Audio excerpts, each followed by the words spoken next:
Ito ang first harvest namin ngayon dito sa aming second beehive. Trivia lang, yung mga bees na nandito sa aming second beehive ay galing sa nakapture namin na swarm mula doon sa aming first na beehive. Nag-swarm sila sa puno ng aming kapitbahay nung last day of winter. Mabuti na lang at prepared yung asawa ko na i-capture niya yung mga bees na nag-swarm. Balak naman namin na i-split yung colony ng aming first beehive dahil overpopulated na sila, kaya lang hindi na kami naantay at nag-swarm na sila kaagad. Mabuti na lang at nabili na namin itong second beehive. Ito ay nabargain ko lang sa Facebook Marketplace for $750.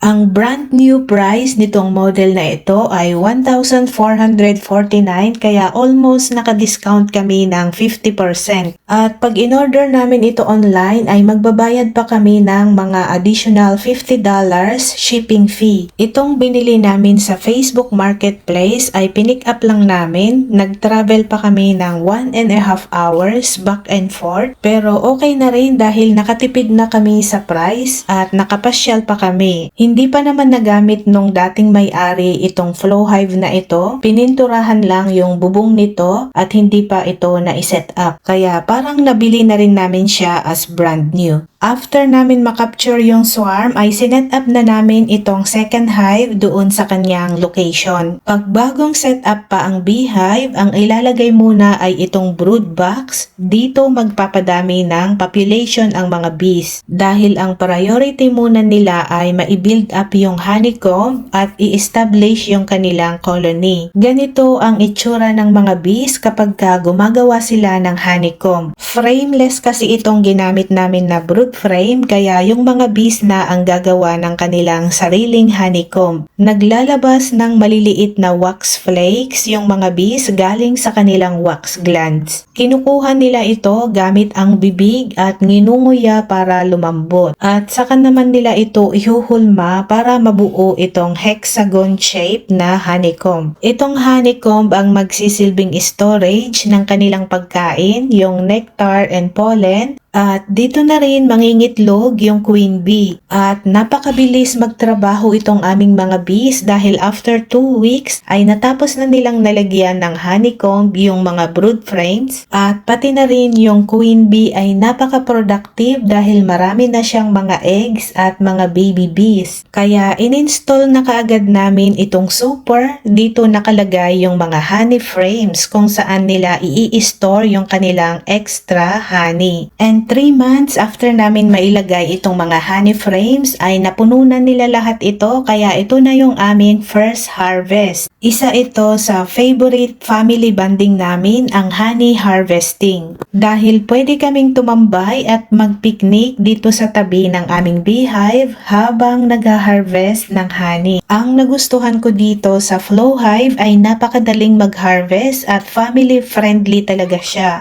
Dahil hindi kasi nadidisturb yung mga bees while harvesting. Hindi mo na kailangan yung mga harvesting equipment dito dahil yung honey ay diretsyo na siya na magfo-flow doon sa jar. At ang ginamit pala namin dito na jar ay yung pinag-ubusan ng coffee para mas madami kaming mailalagay na honey. Ito ay pang personal consumption lang naman namin. Pag yung mga maliliit na jars kasi ang gagamitin ay mabilis mo na papalitan ito para hindi mag-overflow. Unlike itong malaking jar na ito, kasya na lahat dito yung honey mula doon sa isang honey frame. Itong honey ang pinaka-sugar na namin. Ito yung ginagamit namin sa coffee, sa tea, at pati na rin sa pagluluto. At nag-harvest lang muna kami ng 2 honey frames. Meron pa kaming 5 na iha-harvest sa susunod naman. Medyo matrabaho ang pag-maintain nitong beehive pero marami naman kaming benefits na nakukuha dito. Kagaya ng libre na honey supply at the same time ay napopollinate pa nila yung aming mga plants. Mas nagiging productive yung aming mga fruit trees at yung mga fruiting vegetables.